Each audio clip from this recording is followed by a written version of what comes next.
नमस्कार दोस्तों, मैं हनी स्वागत करता हूं आपका आपके अपने YouTube चैनल 360 पैडागोग में। और ये हमारी चाइल्ड डेवलपमेंट पैडागोजी की क्लासेस चल रही है और उसी सीरीज में हम एक और क्लास लेके आए हैं जिसमें हम पढ़ेंगे principle of growth and development. इससे पहले एक और क्लास हो चुकी है principle of growth and development की, दूसरी क्लास है। तो चलिए इस क्लास में हम समझते हैं कुछ main important growth and development के प्रिंसिपल्स को जो सीधा एग्जाम में पूछे जाते हैं। तो चलिए बिना किसी देरी के स्टार्ट करते हैं। जो पहला प्रिंसिपल है वो है प्रिंसिपल ऑफ डेवलपमेंट डायरेक्शन।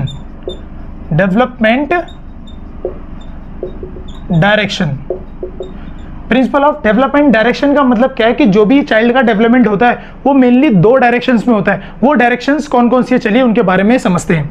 ठीक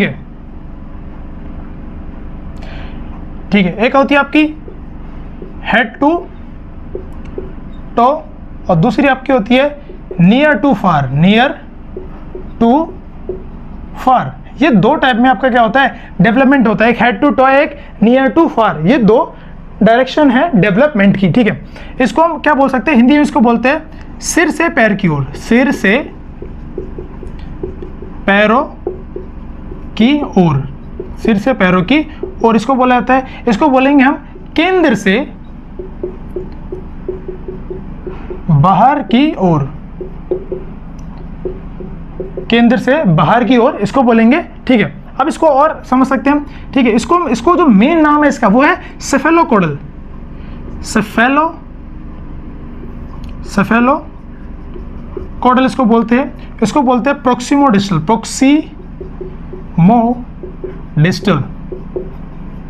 ठीक है, या इसको एक और नाम से जानते हैं, इसको बोलते हैं central to peripheral, central to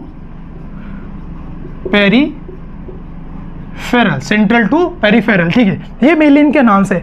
इसमें होता क्या है, हेड टू टो मतलब कि हमारा जो डेवलपमेंट हो रहा है वो हेड से लेकर, मतलब पहले हेड का जो रीजन है उसका डेवलपमेंट होता है, फिर हमारा जो ट्रंक है उसका, और फिर लेग्स का। ठीक है, इसका डेवलपमेंट कैसे चलेगा आपका, पहले होगा आपका हेड, फिर आपका ट्रंक, और फिर आपका क्या आएगा आपका, फिर आपके आएंगे लेग्स। ऐसे डेवलपमेंट चलेगा। ठीक है, इसमें क्या होता है आपका सेंट्रल टू पेरिफेरल, मतलब कि आपके जो पहले सेंटर के जो आपके जो ऑर्गन्स है उनका डेवलपमेंट होगा, फिर वो बाहर की ओर जाएगा। या आप देख सकते हो इसमें एक एग्जांपल के जरिए आप समझ सकते हो कि पहले जो चाइल्ड है अपना हैंड मूव करता है, मतलब आपका अपना आर्म मूव करेगा, मतलब नियर की जो चीजें उनको मूव करना सीखेगा। वो अपनी जो फिंगर्स है उनको मूव करना बहुत बाद में सीखता है। तो भैया नियर टू फार या सेंट्रल टू पेरिफेरल भी इसको कह सकते हैं। ये होता है नियर टू फार या सेंट्रल टू पेरिफेरल। ये दो इंपॉर्टेंट डायरेक्शन थी, आपको पता होना चाहिए। इसके वो और एग्जांपल के जरिए समझ सकते हैं कि जो चाइल्ड है वो चाइल्ड पहले बैठना सीखता है। ठीक है, मतलब खड़े होने से पहले। तो हम कह सकते हैं सिटिंग बिफोर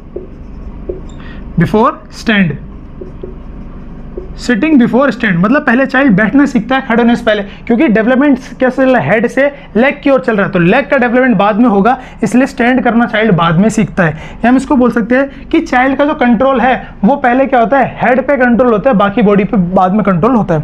तो ये था आपका पहला प्रिंसिपल ऑफ डेवलपमेंट डायरेक्शन। ये अब हम जो दूसरा प्रिंसिपल उसके बारे में समझते हैं। दूसरा प्रिंसिपल है प्रिंसिपल ऑफ ठीक है इंटर रिलेशन।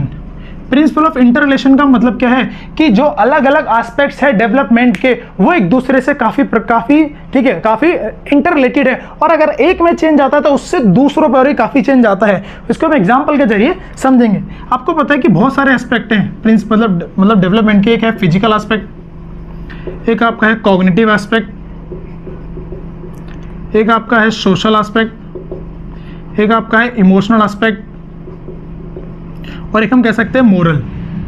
ये डेवलपमेंट के अलग अलग एस्पेक्ट्स हैं, आपको ये पता है। पर मैं कहना चाह रहा हूं एक एस्पेक्ट में चेंज आने से अलग एस्पेक्ट्स में भी इसका इफेक्ट पड़ता है या प्रभावित होते हैं, उसी को बोलते हैं प्रिंसिपल ऑफ इंटर रिलेशन। इसको एक एग्जांपल के जरिए आप समझ सकते हो। एग्जांपल इसके अंदर क्या है कि एक लड़की है 16 साल की, ठीक है, जो फिजिकली मैच्योर हो चुकी है। ठीक है, मान लो एक लड़की है, इसका नाम है मुस्कान, वो फिजिकली क्या हो गई, मैच्योर हो गई। ठीक है, फिजिकल मैच्योर होने से पहले उसका व्यवहार कैसा था, वो गली के सभी बच्चों के साथ खेलती थी, लड़का और लड़का उसके अंदर दोनों शामिल थे। पर जब वो फिजिकली मैच्योर हो गई तो उसमें काफ़ी सारे चेंजेस देखे। वो क्या, पहला चेंजेस क्या है, उसका जो सोशल सर्कल है, सोशल सर्कल वो अब किस तक सीमित रह गया, वो गर्ल्स तक सीमित हो गया, उसका क्या सोशल सर्कल सिर्फ लड़कियों तक सीमित हो गया।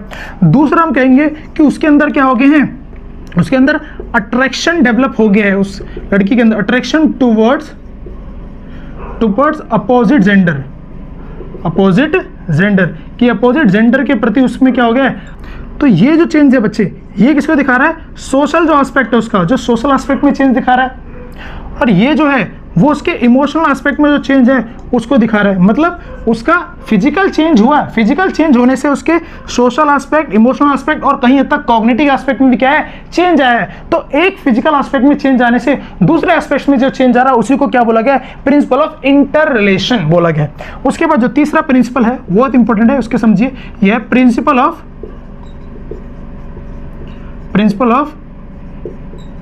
Integration.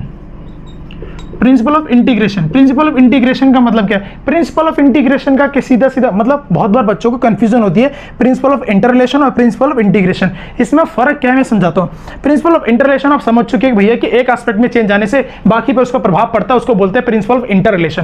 But principle of integration का मतलब क्या है, प्रिंसिपल ऑफ इंटीग्रेशन है कि जो अलग अलग एस्पेक्ट्स है डेवलपमेंट के, फिजिकल, कॉग्निटिव, सोशल, ठीक है, इमोशनल और मोरल, इन सब का बैलेंस इंटीग्रेशन ही क्या है आपका, क्या है, बैलेंस इंटीग्रेशन क्या है आपका, प्रिंसिपल ऑफ इंटीग्रेशन है। कि जो चाइल्ड की जो पर्सनैलिटी होती है ना, इनका अगर मैं क्या कर दूं, बैलेंस इंटीग्रेशन, क्या कर दूं, बैलेंस्ड इंटीग्रेशन, इनका क्या कर दूं, बैलेंस इंटीग्रेशन, तो वो क्या कहलाएगा, वो कहलाएगा एक चाइल्ड की पर्सनैलिटी, वो एक चाइल्ड की क्या होगी, पर्सनैलिटी होगी। हम मैं कहना चाह रहा हूं जो चाइल्ड की जो पर्सनैलिटी है वो इन सभी एस्पेक्ट्स का एक बैलेंस इंटीग्रेशन ही क्या है, चाइल्ड की पर्सनैलिटी है, ठीक है। और इंटररिलेशन में क्या था, एक का अफेक्ट, एक का प्रभाव दूसरों पर पड़ता है। तो ये दो थे, आई होप इनके बीच में आपको डिफरेंस समझ में आ गया होगा। नहीं आया तो एक एग्जाम्पल के जरिए समझ लीजिए। फॉर एग्जाम्पल मान लीजिए एक बच्चा है, उसने एग्जाम में बहुत ब्रिलियंट परफॉर्म किया, बहुत अच्छा परफॉर्म किया, तो उसने एग्जाम में बहुत अच्छा परफॉर्म किया है, तो उसका कारण सिर्फ उसकी मेंटल डेवलपमेंट नहीं है, या जो उसका कॉग्निटिव डेवलपमेंट इसका कारण नहीं है। उसका कारण क्या है, उसका कारण है उसका balance integration of all the aspects of development. कैसे, क्योंकि जो पेपर दिया है वो पर्सनैलिटी नहीं दिया है, वो चाइल्ड की पर्सनैलिटी नहीं दिया है, और चाइल्ड की पर्सनैलिटी क्या है, balance integration of all the aspects of development, physical, cognitive, social, emotional और मोरल। आई बात समझ आपको, होपफुली आपको समझ में आई होगी। अब हम चलते कुछ और प्रिंसिपल्स के बारे में, ठीक है। इसके बाद हम कुछ प्रिंसिपल्स को और डील करेंगे, यहाँ जगह भर गई है। ऊपर हम देखते हैं एक चौथा प्रिंसिपल है हमारा,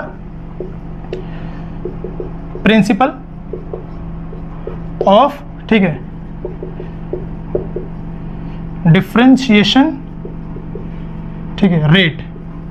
प्रिंसिपल ऑफ डिफरेंशिएशन रेट का कहने का मतलब क्या है कि एक चाइल्ड का जो डेवलपमेंट है उसका जो रेट है डेवलपमेंट का वो अलग अलग होता है। बहुत सारे एग्जांपल के जरिए आप समझ सकते हो। फॉर एग्जांपल आपने देखा होगा गर्ल्स एंड बॉयज में भी काफी सारा डिफरेंस है कि गर्ल्स अर्लियर स्टेजेस में बहुत फास्ट ग्रो करती है एज कम्पेयर टू बॉयज, इसलिए हम बोलते हैं कि गर्ल्स क्या होते हैं, जल्दी मैच्योर हो जाती है एज कम्पेयर टू बॉयज, ठीक है, और बॉयज लेटर एजेस में काफ़ी फास्ट ग्रो करते हैं। ये हम दूसरे एग्जांपल के जरिए समझ सकते हैं कि आपको पता है अलग अलग स्टेजेस है डेवलपमेंट की, इन्फेंसी हो गया, अर्ली चाइल्डहुड हो गया, लेटर चाइल्डहुड हो गया और आपका एडोलेसेंस हो गया। हर स्टेज में आपका अलग अलग जो एस्पेक्ट है उनका जो डेवलपमेंट का ग्रोथ है वो अलग अलग है। आपको पता है कि जो आपका प्रीनेटल होता है सबसे फास्ट वहाँ पे आपका फिजिकल डेवलपमेंट होता है, ठीक है, फिर आपका इन्फेंसी आ गया, इन्फेंसी में आपका फिजिकल डेवलपमेंट भी ठीक ठाक होता है, पर लेटर चाइल्डहुड जो अर्ली चाइल्डहुड, लेटर चाइल्डहुड, यहाँ आपका फिजिकल डेवलपमेंट बहुत फास्ट नहीं होता, पर एडोलेसेंस में फिर आपका फिजिकल डेवलपमेंट क्या होता है, फास्ट हो जाता है। ऐसे समझ सकते हैं हम कि आपका लैंग्वेज डेवलपमेंट, आपका जो लैंग्वेज डेवलपमेंट है वो आपका इन्फेंसी के अंदर इतना फास्ट नहीं होता, पर अर्ली चाइल्डहुड के अंदर